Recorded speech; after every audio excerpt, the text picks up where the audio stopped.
Je m'appelle Sarah, j'ai 35 ans, et je me souviens encore du moment exact où le rire de mon père a résonné dans notre maison lorsque mon demi-frère par alliance, Marcus, a déclaré qu'il dirigerait un jour notre empire familial. Papa s'est contenté de sourire et a demandé si Marcus voulait plus de café. Drôle comme le recul fonctionne, n'est-ce pas? D'où me regardez-vous aujourd'hui? Laissez votre ville dans les commentaires ci-dessous et cliquez sur le bouton « J'aime » et « S'abonner » si vous vous êtes déjà senti sous-estimé, par quelqu'un qui ne savait clairement pas à qui il avait affaire. Vous voudrez certainement rester pour voir ce qui s'est passé ensuite. Mon père, Robert Mitchell, n'a pas commencé avec grand-chose. Juste un jeune de 22 ans avec un diplôme en commerce d'une université d'État et un rêve plus grand que son compte en banque. Il a passé 30 ans à bâtir Mitchell Industries à partir d'un unique contrat de construction pour en faire un empire de plusieurs millions de dollars. Pas le genre d'entreprise tape à accent grave l'œil qui fait les gros titres, mais le genre solide et fiable qui construit la moitié des bâtiments commerciaux dans 3 États. J'ai grandi en le voyant travailler 16 heures par jour, manquant des pièces de théâtre de l'école, mais ne manquant jamais les choses importantes. Il m'a enseigné l'intégrité, l'importance de traiter les gens équitablement, et de construire quelque chose qui dure. Sarah, disait-il en examinant des plans sur la table de notre cuisine. N'importe qui peut démolir quelque chose. Il faut un vrai caractère pour construire quelque chose qui vaille la peine d'être conservé. Quand j'avais 15 ans, papa a épousé Linda, une veuve avec une fille de 10 ans nommée Emma. Je dois être honnête, je n'étais pas ravie d'avoir soudainement une belle-mère et une demi-sœur par alliance. Mais papa avait cette façon de faire en sorte que tout le monde se sente le bienvenu. En 6 mois, Linda n'était plus seulement sa femme, elle faisait partie de la famille. Emma n'était plus seulement sa fille à elle, elle était aussi sa fille à lui. Les papiers d'adoption ont été signés le jour du 11e anniversaire d'Emma. Je me souviens de papa s'agenouillant, lui présentant une boîte à bijoux qui jouait « You are my sunshine » et lui demandant officiellement si elle voulait être sa fille pour toujours. Emma lui a sauté au cou et a sangloté des larmes de joie. Même moi, j'ai eu les larmes aux yeux, bien que je ne l'aurais jamais admis à l'époque. Le sang ne fait pas la famille, nous a dit papa à toutes les deux ce soir-là. C'est l'amour et l'engagement qui font la famille. Vous êtes toutes les deux mes filles, point final. Emma s'est épanouie sous la direction de papa. Elle était intelligente, ambitieuse, et avait ce charme naturel qui faisait que tout le monde l'aimait instantanément. Papa était si fier quand elle a été major de sa promotion, quand elle a été acceptée en école de commerce, quand elle a décroché son premier emploi. Mais à mesure qu'Emma grandissait et commençait à fréquenter des garçons, j'ai remarqué que papa devenait plus protecteur. Ce n'est pas que je ne veuille pas qu'elle soit heureuse, m'a-t-il confié lors de l'un de nos dîners mensuels après qu'Emma a commencé à devenir sérieuse avec Marcus. Mais quelque chose chez ce garçon ne me dit rien qui vaille. Il parle de l'entreprise comme si elle était déjà à lui. Il fait des plans sans demander. Il se comporte comme si tout lui était dû, des choses qu'il n'a pas méritées. J'avais rencontré Marcus quelques fois lors de réunions de famille. Grand, beau, charmant de cette manière superficielle qui impressionne les parents lors de la première rencontre. Mais papa avait raison. Il y avait quelque chose d'étrange dans sa façon de s'immiscer dans les conversations d'affaires. Sa façon de citer des noms de clients comme s'il avait personnellement décroché leur contrat. Peut-être que tu es juste un père surprotecteur, ai-je suggéré, bien que j'ai remarqué la même chose. Papa secoua la tête. Sarah, ça fait 30 ans que je sais lire les gens. Ce garçon voit des signes de dollars quand il regarde Emma, pas de l'amour. Retiens bien ce que je te dis, s'il se marie, il pensera avoir touché le jackpot. Avec le recul, j'aurais dû prêter plus d'attention à la fréquence à laquelle l'avocat de papa venait à la maison pendant les fiançailles d'Emma. À l'époque, je pensais juste que c'était des affaires courantes. Les avocats d'affaires font des visites à domicile quand on a la fortune de papa, non? Faux. Papa jouait aux échecs pendant que Marcus jouait aux dames. Emma et Marcus se sont mariés lors d'une magnifique cérémonie que papa a payée sans se plaindre. 30 000 $ rien que pour les fleurs, mais il a souri et a signé le chèque. Rien n'est trop beau pour ma petite fille, a-t-il dit, bien que je l'ai surpris en train d'étudier Marcus pendant la réception avec ce regard calculateur qu'il avait en examinant les contrats. Après leur lune de miel, papa a offert à Marcus un poste chez Mitchell Industries. Un poste de débutant en gestion, m'a-t-il expliqué en privé. Laisse-le apprendre le métier depuis la base, comme tout le monde. En 6 mois, impressionné par l'enthousiasme de Marcus et voulant donner à son gendre une véritable chance de faire ses preuves, papa l'a promu directeur des opérations, avec le pouvoir d'approuver les contrats de fournisseurs courants et les dépenses modérées. C'était un geste de confiance et de bonne volonté familiale que Marcus exploiterait plus tard sans pitié.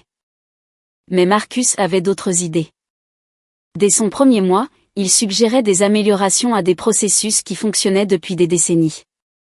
Il accaparait les clients de longue date de papa lors d'événements d'entreprise, leur promettant de meilleures offres et des délais plus rapides sans consulter personne. Il a commencé à parler de l'entreprise en disant « nous » et « notre entreprise » dans les conversations avec les amis d'Emma. Le point de rupture est survenu lors d'une réunion du conseil d'administration à laquelle j'assistais dans le cadre de mon rôle dans les finances de l'entreprise. Marcus, qui n'avait rien à faire là, est entré et s'est assis comme s'il était à sa place. Quand l'assistante de papa lui a demandé s'il était censé être présent, Marcus l'a écarté d'un geste de la main. « Je suis de la famille », a-t-il dit avec ce sourire confiant. « Je devrais être impliqué dans toutes les décisions majeures. » L'expression de papa n'a pas changé, mais j'ai vu sa mâchoire se crisper légèrement. « Marcus, c'est une réunion du conseil pour les chefs de département et la direction. Tu es le bienvenu pour observer depuis la galerie. Avec tout mon respect, Robert, je pense qu'en tant que mari d'Emma et future partie prenante de l'entreprise, je devrais avoir mon mot à dire dans ces discussions. » Le silence s'est fait dans la pièce. Le partenaire de longue date de papa, Tom Bradley, a haussé un sourcil. Notre directrice des opérations, Maria Santos, a soudainement trouvé ces notes très intéressantes. J'avais envie de disparaître sous terre. Papa a esquissé ce sourire poli qu'il réservait aux clients difficiles. J'apprécie ton enthousiasme, mon garçon, mais tu n'es là que depuis 6 semaines. Concentrons-nous peut-être sur l'apprentissage de tes responsabilités actuelles avant de discuter des privilèges du conseil d'administration. Marcus a quitté la réunion, mais son ressentiment était évident pour toutes les personnes présentes. Tom m'a prise à part après. Ton père a un problème qui couve, dit-il doucement. Ce garçon pense qu'en se mariant, il est devenu propriétaire, pas un employé. J'ai commencé à prêter plus d'attention après ça. Marcus faisait des promesses non autorisées à des fournisseurs, planifiait des réunions avec des clients potentiels sans autorisation, et parlait constamment au-dessus de son grade. Mais le pire, c'était la façon dont il traitait Emma comme une passerelle vers l'empire commercial de papa.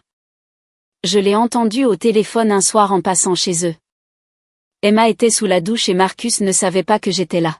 « Ouais, mec. Ce n'est qu'une question de temps, disait-il.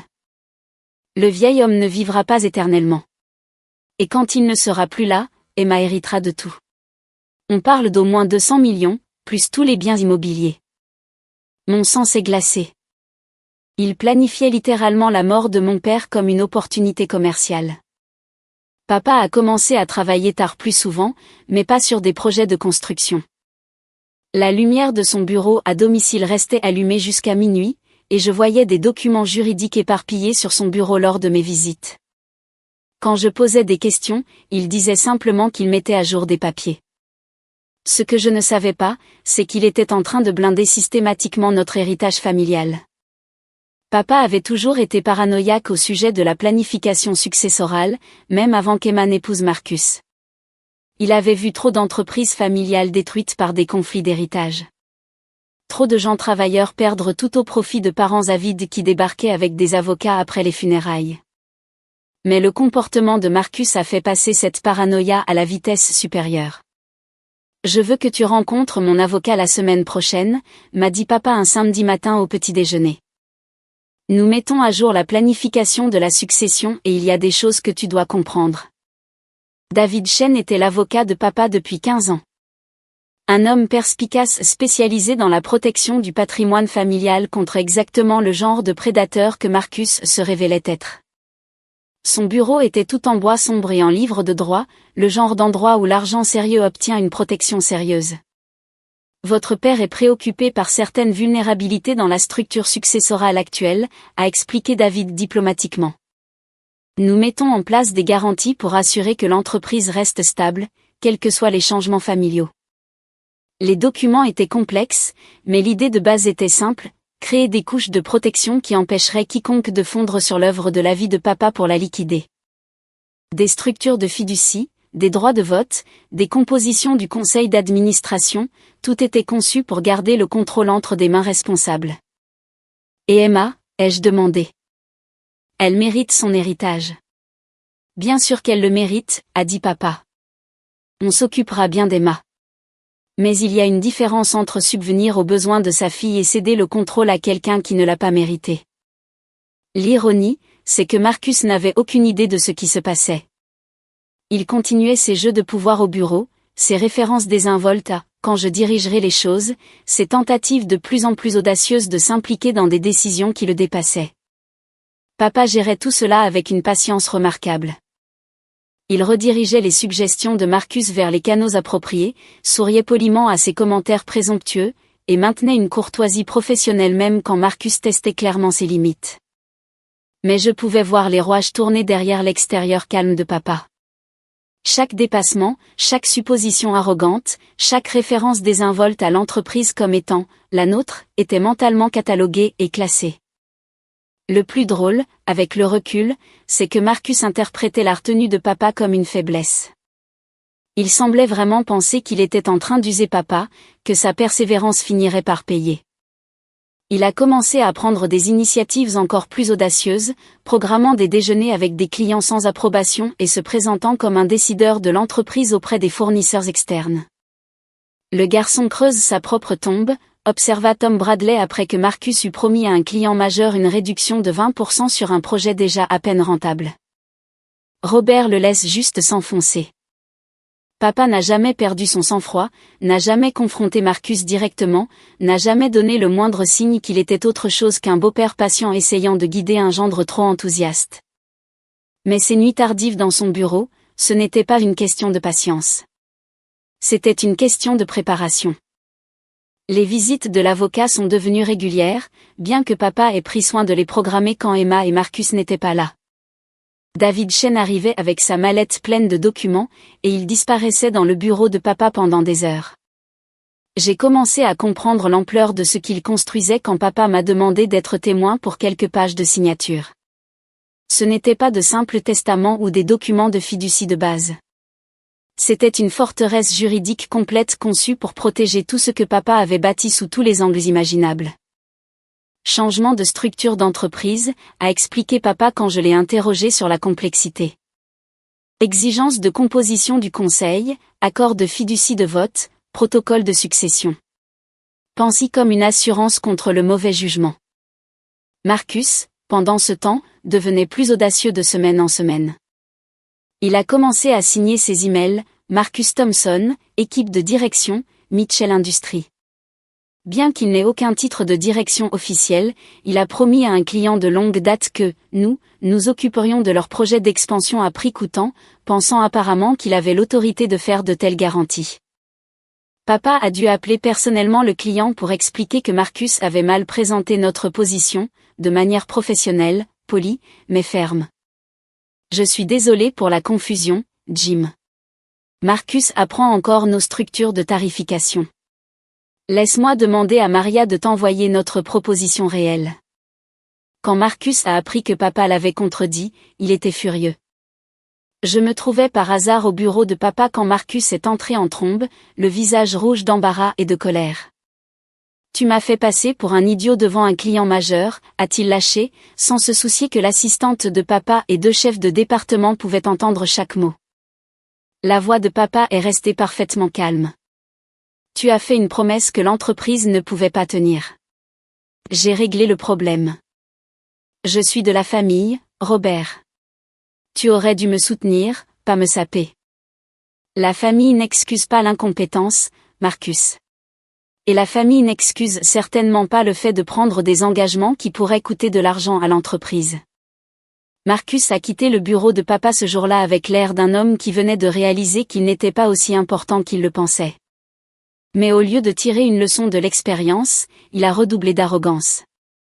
Il attendait juste la formalité de la mort de papa pour que ce soit officiel. Le plus écœurant, c'était la façon dont il en parlait, comme si papa était un obstacle à surmonter plutôt que l'homme qui avait bâti tout ce que Marcus voulait hériter. Il n'y avait aucune gratitude, aucun respect, aucune reconnaissance de ce que papa avait créé. Juste un calcul froid sur la façon de maximiser sa future richesse. Papa savait exactement ce qui se passait. Bien sûr, il avait bâti une entreprise prospère en sachant lire les gens, et Marcus était à peu près aussi subtil qu'un panneau d'affichage. Mais la réponse de papa n'a pas été la colère ou la confrontation. C'était une planification méthodique et minutieuse. Chaque document que David Chen apportait à la maison était un verrou de plus sur le coffre-fort, une garantie supplémentaire contre les manigances de Marcus. Une autre façon de s'assurer que l'œuvre de sa vie survivrait intacte à sa mort. Marcus pensait jouer sur le long terme. Il n'avait aucune idée que papa jouait un jeu encore plus long. La crise cardiaque est survenue sans prévenir, un mardi matin de mars. Papa examinait les plans d'un nouveau complexe municipal quand il s'est effondré à son bureau. Au moment où les ambulanciers sont arrivés, il était déjà parti. 64 ans, en apparence en bonne santé, juste parti. Le médecin a dit que c'était une attaque foudroyante et instantanée, qu'il n'aurait pas souffert. Maigre réconfort, mais je m'y suis accroché quand même. L'organisation des funérailles m'est revenue naturellement. Emma était trop dévastée pour penser à la logistique, et Linda tenait à peine le coup. Je me suis jetée dans la planification car c'était plus facile que de faire face au deuil. Papa aurait voulu que tout soit fait correctement, avec dignité et respect pour les centaines de personnes dont il avait touché la vie. Nous avons tenu le service à Saint-Mathieu, l'église où il avait épousé Linda, où il avait vu Emma être diplômée de leur programme pour jeunes, où il avait été un soutien discret mais généreux pendant plus d'une décennie. Le sanctuaire était bondé d'employés, de clients, de fournisseurs, de dirigeants communautaires, de familles, d'amis. Papa était plus aimé que je ne l'avais réalisé. Le père Martinez a parlé magnifiquement de l'intégrité de papa, de sa générosité, de son dévouement à la famille. Tom Bradley a partagé des souvenirs de leur partenariat commercial de 20 ans. Maria Santos a raconté comment papa l'avait promue de comptable à directrice des opérations, comment il avait cru en elle quand d'autres ne l'auraient pas fait. Emma a prononcé un éloge funèbre en larmes sur l'homme qui avait choisi d'être son père, qu'il avait aimé inconditionnellement, qui avait soutenu ses rêves sans réserve. Il n'y avait pas un œil sec dans l'église. L'enterrement était privé, juste la famille immédiate au cimetière de Woodland, où papa avait acheté des concessions pour lui et Linda des années plus tôt. Nous nous tenions autour de la tombe dans le froid de mars, faisant nos derniers adieux à l'homme qui avait été le centre de l'univers de notre famille. C'est là que Marcus a décidé de jouer son coup. Nous étions encore au bord de la tombe, le directeur des pompes funèbres arrangeant encore les fleurs, quand Marcus s'est avancé et a mis son bras autour des épaules d'Emma, sa voix portant clairement dans l'air calme du cimetière. Emma va hériter de l'entreprise et de 200 millions de dollars, a-t-il annoncé, me regardant droit dans les yeux. Il est temps que cette famille reconnaisse qui est vraiment aux commandes maintenant. Le silence qui a suivi était assourdissant. Linda a eu un hoquet de surprise. La bouche de Tom Bradley s'est ouverte. Même le directeur des pompes funèbres semblait choqué par le moment et l'inopportunité de la déclaration. Mais David Chen, qui se tenait un peu à l'écart dans son pardessus noir, a fait un bruit que je n'oublierai jamais de ma vie. Il a ri. Pas un rire cruel, pas un rire moqueur, mais le genre de gloussement involontaire qui s'échappe quand quelqu'un dit quelque chose de si fondamentalement faux que c'en est presque drôle. Le genre de rire qu'on a quand quelqu'un affirme avec assurance que 2 + 2 font 7. Le visage de Marcus est devenu rouge. Quelque chose d'amusant à propos de l'héritage de ma femme, David. David s'est vite ressaisi, mais ses yeux pétillaient d'une connaissance que le reste d'entre nous ne partageait pas encore. Mes excuses, Marcus. Les émotions des funérailles nous font tous dire des choses que nous pourrions regretter. Mais j'ai surpris le regard qui est passé entre David et Tom Bradley. C'était le regard de 2 hommes qui savaient quelque chose que Marcus ignorait. Quelque chose qui allait tout changer très bientôt. Marcus a interprété le rire de David comme de la nervosité, comme la réaction d'un avocat de famille sur le point de perdre son plus gros client au profit de la nouvelle direction. Il n'avait aucune idée que David avait passé la dernière année à fabriquer l'équivalent juridique d'une bombe nucléaire, une bombe qui était sur le point d'exploser au visage de Marcus. La lecture du testament était prévue pour le vendredi suivant, donnant à chacun le temps de digérer la mort de papa et d'organiser les déplacements des parents venus d'autres États. Le bureau de David semblait plus petit avec 15 personnes entassées dedans. Mais papa avait voulu que tous les bénéficiaires soient présents pour la lecture. Marcus est arrivé en avance, vêtu de son costume le plus cher et portant un portefeuille en cuir comme s'il se préparait pour une réunion du conseil d'administration. Il a serré la main de David avec la poignée assurée d'un homme qui pensait être sur le point de devenir très riche. Emma avait l'air épuisée, encore en train de surmonter son deuil, mais Marcus n'arrêtait pas de lui murmurer des assurances sur leur brillant avenir et sur le fait que papa aurait voulu qu'il porte l'entreprise vers de nouveaux sommets. Même dans son chagrin, je pouvais voir qu'Emma était mal à l'aise avec son ton. Linda était assise tranquillement dans un coin, soutenue par sa sœur qui était venue de Californie. Elle avait l'air fragile et perdue, bien loin de la femme forte qui avait aidé papa à construire le bonheur de la fin de sa vie. Quand David a ouvert le dossier et a commencé à lire le testament de papa, Marcus s'est penché en avant avec impatience. Son expression devenait de plus en plus confiante à chaque déclaration préliminaire sur son état, sain d'esprit et de corps, les témoins légaux, la révocation des testaments antérieurs. Puis David est arrivé aux dispositions substantielles. À ma femme bien-aimée, Linda, je lègue la maison familiale, tous les effets personnels, et un fonds en fiducie de 5 millions de dollars géré par la banque pour assurer son confort et sa sécurité pour le reste de sa vie. Hochement de tête dans la pièce. Attendu et approprié. À diverses œuvres de charité et employés, je fais les legs spécifiques suivants. David a lu une liste de dons généreux mais pas surprenants à l'église, à Centraide, à plusieurs employés de longue date. Marcus vibrait presque d'anticipation. À ma fille, Emma Thompson, je lègue 10 millions de dollars à détenir en fiducie sous les conditions suivantes. Le sourire de Marcus s'est légèrement effacé alors que David lisait les restrictions. L'argent était à Emma, mais il ne pouvait être transféré, prêté ou utilisé comme garantie sans l'approbation du fiduciaire. Son mari n'avait absolument aucun droit dessus. Mais la vraie bombe était encore à venir. Quant à Mitchell Industries et à tous les actifs commerciaux connexes, je crée par la présente la Fondation Mitchell, une fiducie caritative dédiée au soutien des programmes de formation en construction et au développement des petites entreprises. Le contrôle de la fondation sera exercé par un conseil d'administration composé de David a lu la liste, Tom Bradley, Maria Santos, le père Martinez, le président du Community College, et 3 autres leaders communautaires. Des professionnels, des gens éthiques, des gens qui comprenaient les valeurs de papa. Pas Marcus, pas même Emma. Le visage de Marcus est devenu blanc, puis rouge, puis à nouveau blanc. Il doit y avoir une erreur. David leva les yeux calmement. Aucune erreur, Marcus. Robert a été très spécifique sur ses intentions. Mais Emma est sa fille. Elle devrait hériter de l'entreprise. Emma a hérité d'une somme substantielle qui assurera sa sécurité à vie. L'entreprise continuera de fonctionner et de fournir des emplois à des centaines de personnes tout en finançant des activités éducatives et caritatives qui tenaient à cœur à Robert. Le génie du plan de papa devenait clair. Il n'avait pas déshérité Emma par dépit ou suspicion. Il l'avait protégée de Marcus tout en s'assurant que l'œuvre de sa vie continuerait à servir la communauté qu'il aimait. Marcus s'est levé brusquement, sa chaise raclant bruyamment le sol. C'est ridicule. Nous allons contester cela. Emma a des droits. Le sourire de David était patient mais ferme. Le testament a été préparé il y a plus de 18 mois, examiné par 3 avocats indépendants, attesté par plusieurs parties, et comprend des dispositions spécifiques traitant des contestations potentielles. Je suis convaincu qu'il résistera à tout examen juridique. En quittant le bureau de David ce jour-là, Marcus était déjà au téléphone avec un avocat qu'il avait trouvé en ligne, fulminant à propos d'influence indue et de documents frauduleux. Mais je me suis souvenu des paroles de papa des années plus tôt. N'importe qui peut démolir quelque chose.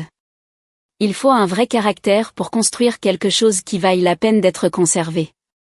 Papa avait bâti quelque chose qui valait la peine d'être conservé, et il s'était assuré que cela survivrait même à la tentative la plus déterminée de le démolir. Ce soir-là, j'ai trouvé une enveloppe scellée dans ma boîte aux lettres avec mon nom écrit de l'écriture familière de papa. À l'intérieur se trouvait une courte note. Sarah, la fondation aura besoin de quelqu'un qui comprend à la fois les affaires et les valeurs familiales pour servir de directrice exécutive. Les administrateurs ont accepté de t'offrir le poste si cela t'intéresse. Avec tout mon amour, papa. Même d'outre-tombe, il continuait de prendre soin de la famille tout en protégeant ce qui comptait le plus. Marcus n'a perdu absolument aucun temps à pleurer la mort de papa. Dès le lundi matin, 3 jours après les funérailles, il convoquait une réunion de direction d'urgence au bureau. J'ai reçu l'email à 7 heures du matin, envoyé depuis son compte personnel puisque son accès à l'entreprise avait été automatiquement suspendu en attendant l'examen du conseil. L'objet était « Urgent, réunion de transition de la nouvelle direction, lundi, 9 heures. » La « nouvelle direction ». Je devais admirer sa confiance, même si elle était complètement déplacée. Que pensez-vous qu'il va se passer ensuite? Laissez vos prédictions dans les commentaires, et n'oubliez pas de cliquer sur le bouton « S'abonner » si vous appréciez ce drame familial. Croyez-moi, vous ne voudrez pas manquer ce qui va suivre. Je suis arrivé au bureau pour trouver Marcus dans la salle de conférence de papa, assis en bout de table comme si l'endroit lui appartenait. Il avait même déplacé la chaise de papa contre le mur et apporté sa propre chaise de direction en cuir. Le symbolisme était aussi subtil qu'une brique en pleine figure. Tom Bradley, Maria Santos, et 3 chefs de département étaient assis autour de la table, visiblement très mal à l'aise. Marcus les avait apparemment convoqués pour ce qu'il pensait être son couronnement en tant que nouveau chef d'entreprise. Sarah, timing parfait, a dit Marcus avec ce sourire confiant qui me donnait la chair de poule. J'étais juste en train d'expliquer à tout le monde comment nous allons restructurer les opérations maintenant que nous avons une nouvelle direction. Tom s'est raclé la gorge. Marcus, je ne pense pas que tu comprennes la situation juridique actuelle. Qu'y a-t-il à comprendre? Emma a hérité de l'entreprise. Je suis son mari. Par conséquent, c'est moi qui dirige maintenant. Assez simple. Le silence dans la pièce était assourdissant. Maria fixait son bloc-notes comme s'il contenait les secrets de l'univers. Les chefs de département échangeaient des regards qui disaient clairement « Comment sortons d'ici ?» J'ai décidé de mettre fin au supplice de tout le monde. En fait, Marcus, Emma n'a pas hérité de l'entreprise. L'entreprise appartient désormais à une fondation caritative avec un conseil d'administration indépendant. Son sourire a légèrement vacillé. Ce n'est que de la paperasse. Les entreprises familiales ont toujours des structures complexes pour des raisons fiscales. L'important est qu'Emma ait une participation majoritaire. Emma n'a aucune participation dans l'entreprise. 0. La fondation contrôle tout. Maintenant, son sourire a complètement disparu. C'est impossible. David Chen ne fait que protéger les actifs pendant la succession. Une fois que tout sera réglé, Emma aura le plein contrôle. Tom Bradley a pris la parole, doucement mais fermement. J'ai regardé le visage de Marcus passer par la confusion, l'incrédulité, la colère, puis de nouveau la confusion. C'était comme regarder quelqu'un essayer de résoudre un problème de maths où 2 plus 2 faisait soudainement 17. Qui est dans ce conseil alors? A-t-il exigé. Tom a énuméré la liste des administrateurs. Des leaders communautaires, des professionnels des affaires, le président du collège, des gens intègres sans aucun intérêt financier dans les bénéfices de l'entreprise. Où est mon nom? Où est le nom d'Emma? Ni l'un ni l'autre n'est administrateur, a dit Maria tranquillement. Marcus s'est levé brusquement, sa chaise de direction empruntée roulant en arrière contre le mur. C'est ridicule. Je travaille ici depuis 2 ans. Je connais cette entreprise de fond en comble. Je mérite une place à la table. L'ironie était presque trop délicieuse. Marcus pensait que 2 ans de performance discutable lui donnaient droit au contrôle de l'héritage de 30 ans de papa. Si papa avait pu voir ce moment, il aurait ri plus fort que David Chen aux funérailles. Le conseil se réunira jeudi pour discuter de la continuité des opérations, a expliqué Tom. D'ici là, les chefs de département continueront de me rendre compte en tant que directeur général par intérim. Et les décisions stratégiques, la planification à long terme, les relations avec les clients? Celles-ci seront gérées par les administrateurs et la direction. Votre contribution sera prise en considération. La façon dont Tom a dit « prise en considération » a clairement indiqué que la contribution de Marcus serait directement classée à la poubelle. Alors que la réunion se terminait, Marcus m'a prise à part dans le couloir. Sa façade assurée se fissurait, révélant l'homme désespéré en dessous. « Sarah, tu dois m'aider à comprendre. Emma est la fille de Robert. Elle aurait dû tout hériter. Emma a hérité de 10 millions de dollars, Marcus. C'est plus que ce que la plupart des gens voient dans une vie. Mais l'entreprise, la société, c'est là que se trouve la vraie valeur. » J'ai souri doucement. La vraie valeur est de continuer le travail de papa et de soutenir la communauté, exactement ce que la fondation fera. Ce que je n'ai pas dit à Marcus, c'est que j'avais déjà commencé à mettre en œuvre la phase suivante du plan de papa. En tant que personne ayant des droits de vote temporaires pendant la transition, j'avais le pouvoir d'autoriser des audits de routine et des examens de conformité. Et les audits de routine, il s'avère, peuvent découvrir toutes sortes d'informations intéressantes. Le cabinet d'audit que l'entreprise de papa utilisait depuis des années était heureux de mener un examen complet pendant la transition de propriété. Procédure standard, ai-je expliqué à quiconque posait la question. Les administrateurs de la fondation veulent une image complète de l'entreprise avant d'en prendre le contrôle. Marcus semblait nerveux à propos de l'audit, mais pas trop inquiet.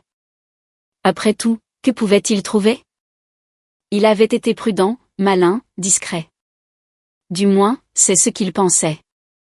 Le premier signal d'alarme est apparu dans les dossiers des fournisseurs. Marcus avait approuvé plusieurs gros contrats avec la Davison Supply Company au cours des 18 derniers mois. Rien d'inhabituel à cela, sauf que Davison Supply appartenait au colocataire d'université de Marcus, Jerry Davison, et que leur prix était constamment de 15 à 20% plus élevé que ceux de nos fournisseurs traditionnels. Quand j'ai examiné les bons de commande, j'ai trouvé la signature de Marcus autorisant le changement de fournisseur. Son explication, documentée dans un email au service des achats, était que Davison offrait une qualité et une fiabilité supérieures. Mais les matériaux étaient identiques à ce que nous utilisions depuis des années, juste plus chers. Le schéma s'est répété avec Pinnacle Equipment Rentals, propriété du copain de gym de Marcus. Puis de nouveau avec Elite Logistique, dirigé par quelqu'un qui partageait le nom de famille de Marcus, un cousin? Un frère? Je ne me souciais pas vraiment du lien de parenté. Je me souciais des prix gonflés et du potentiel de pot de vin. Mais la preuve irréfutable se trouvait dans les registres de paie. Marcus s'était autorisé des primes de performance chaque trimestre, prétendument, approuvées par papa, mais sans aucune documentation d'approbation réelle.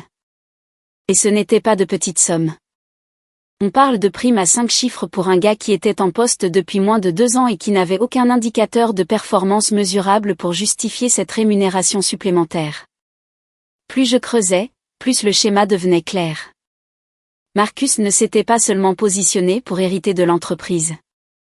Il la volait systématiquement, utilisant son mariage avec Emma et sa relation avec papa comme couverture pour des vols de plus en plus audacieux. Mon cas préféré était les honoraires de consultation qu'il avait versés à Thomson Advisory Service. Un peu de recherche a révélé que Thomson Advisory Service était une société écran enregistrée au nom de son frère dans le Nevada. Pour 12 000 $, cette mystérieuse société de conseil avait apparemment fourni une expertise en planification stratégique pour aider Mitchell Industries à optimiser l'efficacité opérationnelle. L'expertise en planification stratégique consistait en un document de 3 pages avec des recommandations comme réduire le gaspillage et améliorer le service client, des idées brillantes qui justifiaient un paiement de 12 000 $ à la famille de Marcus. J'ai tout documenté méticuleusement. Des feuilles de calcul comparant les prix des fournisseurs, des copies de tous les contrats suspects, des registres de paie montrant des primes non autorisées, des relevés bancaires des sociétés écrans. Quand j'ai terminé, j'avais une trace écrite qui ferait pleurer de joie un procureur fédéral. Le préjudice total approchait les 200 000 $ sur 18 mois. Pas assez pour mettre l'entreprise en faillite, mais assez pour financer un style de vie très confortable. Marcus avait traité l'entreprise de papa comme son distributeur de billets personnels, confiant que son mariage avec Emma le protégerait de toute conséquence. Ce qu'il ne comprenait pas, c'est que papa avait soupçonné que quelque chose comme ça pourrait arriver.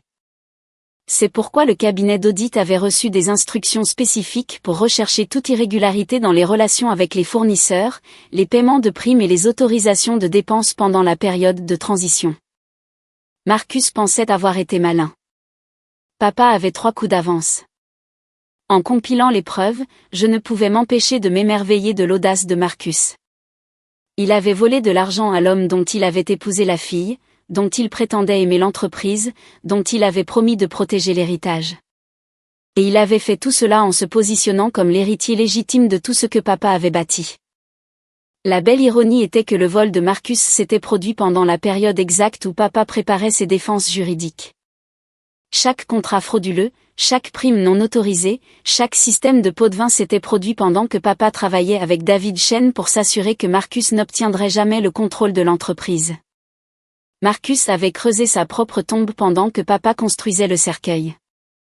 La réunion des administrateurs était prévue pour le mardi suivant dans la salle de conférence de David Chen.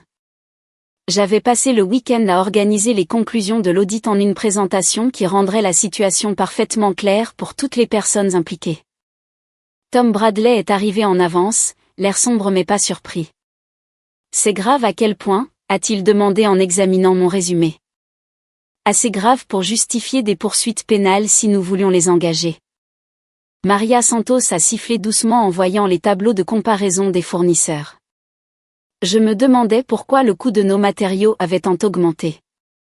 Marcus disait toujours que c'était la fluctuation du marché. Le père Martinez, le président du collège, et les autres leaders communautaires ont écouté en silence stupéfait pendant que je présentais les preuves. C'étaient des gens qui connaissaient papa depuis des années, qui respectaient son intégrité et faisaient confiance à son jugement. Voir le vol systématique qui s'était produit sous son nez était à la fois choquant et exaspérant. Robert soupçonnait que quelque chose comme ça pourrait arriver, a expliqué David. C'est pourquoi il a insisté sur des dispositions d'audit spécifiques dans la charte de la fondation. Il voulait une protection contre exactement ce type de comportement.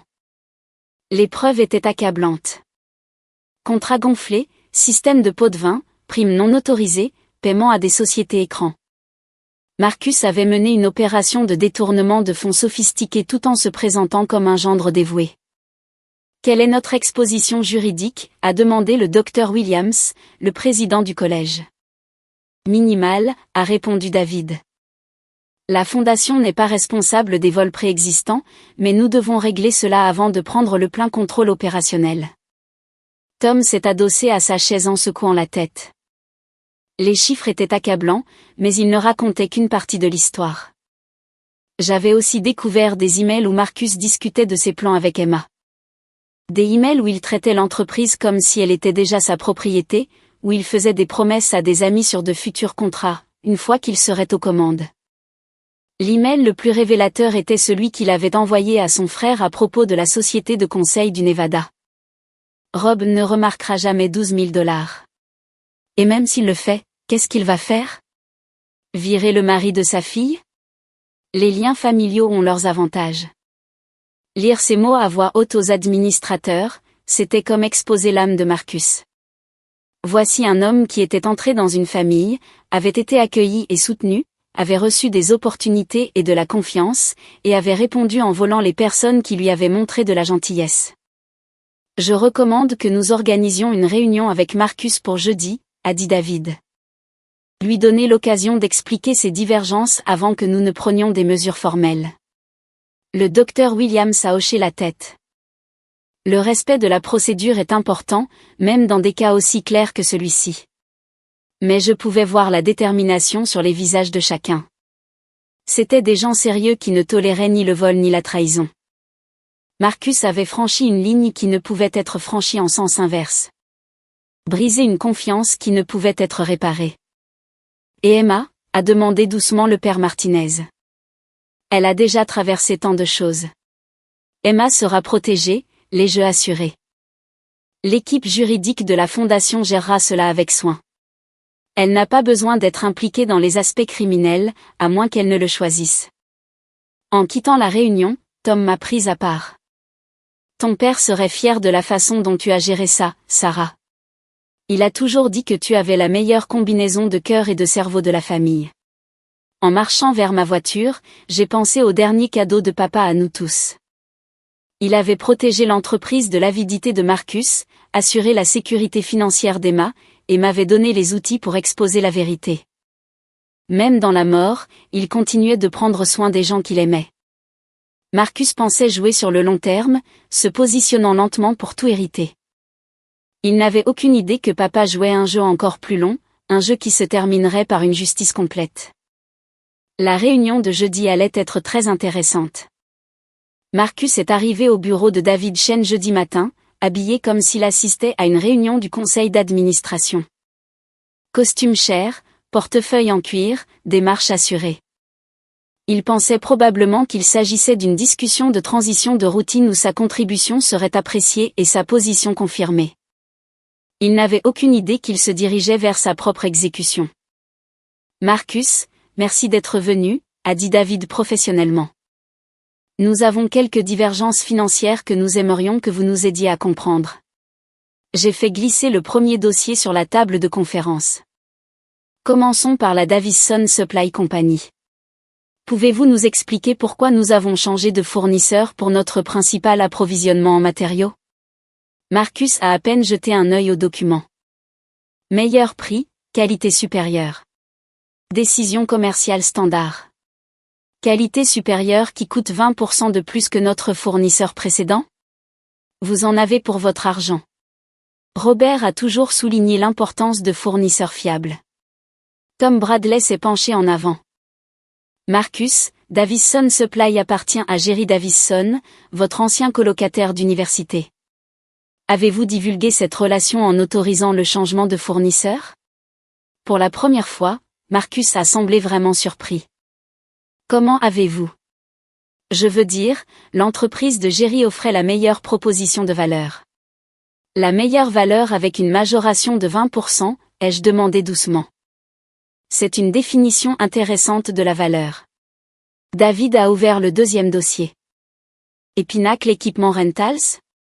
Également beaucoup plus cher que nos sociétés de location traditionnelles. Également détenues par quelqu'un que vous connaissez personnellement.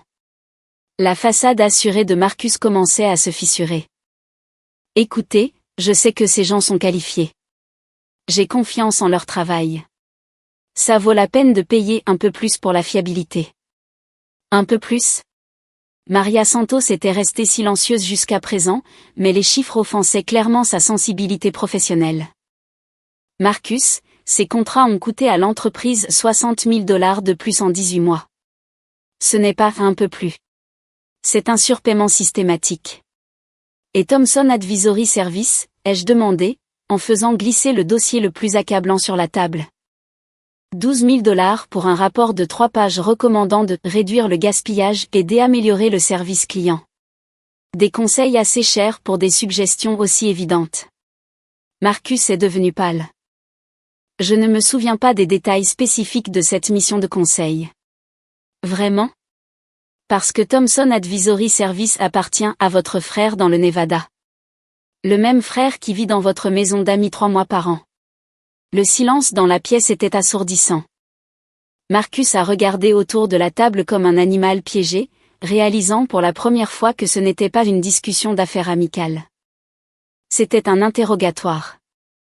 Je pense qu'il y a eu un malentendu, a-t-il dit, sa voix manquant de son assurance habituelle. C'étaient toutes des dépenses professionnelles légitimes approuvées par les canaux appropriés. David a fait glisser les registres de paie sur la table. Et les primes trimestrielles que vous vous êtes autorisées? $25 000 au total au cours de la dernière année. Pouvez-vous nous montrer l'approbation de Robert pour ces paiements? Robert était au courant des primes. Il voulait récompenser les bonnes performances. Mais il n'y a aucune documentation de son approbation. Pas de mais, Pas d'autorisation écrite, pas de procès-verbal du conseil. Juste votre signature autorisant le paiement à vous-même. La voix de Tom était glaciale. Marcus, vous volez cette entreprise depuis 18 mois. Pot de vin de fournisseur, prime non autorisée, honoraires de conseil frauduleux. Le total dépasse 200 000 $. Marcus s'est levé brusquement, renversant sa chaise. C'est ridicule. Je suis de la famille. Je ne volerai jamais l'entreprise de Robert. Vous n'êtes pas de la famille, ai-je dit doucement. Vous êtes le mari d'Emma, et vous utilisez cette relation pour commettre une fraude. La pièce est devenue silencieuse. Marcus a regardé une dernière fois autour de la table, ne voyant que des visages sévères et des preuves accablantes. Ses épaules se sont affaissées alors que la réalité de sa situation pénétrait enfin son déni. Qu'est-ce qui se passe maintenant, a-t-il demandé, sa voix à peine plus qu'un murmure. La réponse de David fut nette et professionnelle. Votre emploi est immédiatement résilié pour faute grave. La sécurité vous escortera hors des locaux. Tous les biens de l'entreprise doivent être restitués, y compris les clés, les badges d'accès et toute information confidentielle. Quant aux poursuites pénales, cela dépendra de votre coopération dans le processus de transition et de récupération des actifs. Une coopération totale pourrait influencer notre décision d'impliquer les forces de l'ordre. Marcus a rassemblé ses affaires dans un silence stupéfait. 2 gardes de sécurité attendaient à l'extérieur de la salle de conférence pour s'assurer que son départ soit rapide et complet. En arrivant à la porte, il s'est retourné une dernière fois. Emma n'est au courant de rien de tout ça. Nous le savons, ai-je dit. Emma sera protégée. Contrairement à vous, nous nous soucions réellement de la famille. En regardant Marcus sortir du bureau de David Shen, j'ai ressenti un profond sentiment d'accomplissement. Le plan de papa avait parfaitement fonctionné. Le voleur avait été démasqué. L'entreprise était protégée, et la justice avait été rendue sans qu'Emma ne soit blessée dans le processus. Marcus pensait être assez malin pour voler un homme qui avait bâti un empire commercial grâce à une planification minutieuse et une attention aux détails. Il a appris à ses dépens que papa avait toujours 3 coups d'avance. Emma m'a appelé ce soir-là, la voix tremblante et confuse. Sarah. Marcus est rentré en agissant bizarrement. Il a dit qu'il avait été licencié de l'entreprise, mais il ne veut pas expliquer pourquoi. Sais-tu ce qui s'est passé? J'avais redouté cette conversation toute la journée. Emma méritait de connaître la vérité, mais elle méritait aussi de l'entendre doucement, de la part de quelqu'un qui l'aimait. Quand je suis arrivé chez Emma 1 heure plus tard, Marcus n'était nulle part en vue. Il est parti chez son frère, a expliqué Emma. Il a dit qu'il avait besoin de temps pour réfléchir à ses options. Plus probablement, il avait besoin de temps pour déterminer quels actifs il pouvait cacher avant que l'enquête ne s'approfondisse. J'ai fait asseoir Emma dans son salon, la même pièce où j'avais surpris Marcus planifier l'avenir financier de papa des années plus tôt. L'ironie ne m'a pas échappé. Emma, Marcus a été licencié pour avoir volé l'entreprise. Nous avons trouvé des preuves de fraude avec les fournisseurs, de primes non autorisées, et de systèmes de pots de vin remontant à 18 mois. La couleur a quitté le visage d'Emma. Voler? C'est impossible. Marcus ne ferait jamais. J'ai ouvert ma mallette et sorti des copies des documents clés. Je suis désolé, mais les preuves sont accablantes. Il a utilisé sa position pour s'enrichir, lui et ses amis, aux dépens de l'entreprise. Emma a regardé les contrats des fournisseurs, les registres de paie, les relevés bancaires de Thomson Advisory Service.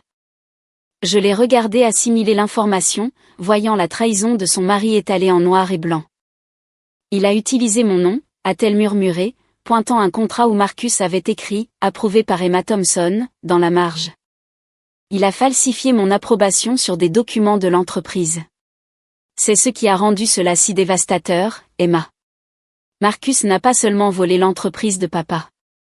Il a utilisé ta réputation et ta relation avec papa comme couverture pour ses crimes. Emma a commencé à pleurer. Pas les larmes dramatiques de quelqu'un cherchant la sympathie, mais les larmes silencieuses de quelqu'un dont le monde venait de s'effondrer. L'homme qu'elle avait épousé, l'homme en qui elle avait eu confiance, avait systématiquement volé l'héritage de son père adoptif tout en prévoyant de tout hériter.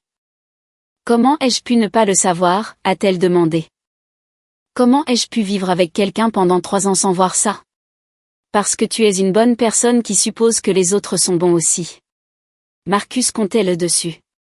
Il comptait sur l'amour de papa pour toi, sur ta confiance en lui, et sur le désir de la famille d'éviter les conflits. Je lui ai tendu des mouchoirs et je suis restée assise en silence pendant qu'elle digérait l'ampleur de la trahison de Marcus. L'homme qui avait promis de l'aimer et de l'honorer avait volé l'héritage de son père, utilisant son nom comme un bouclier, et prévoyant de contrôler des actifs qui n'étaient pas les siens. Qu'est-ce que je fais maintenant? A finalement demandé Emma. D'abord, tu te protèges légalement. Marcus t'a impliqué dans ces manigances sans que tu le saches.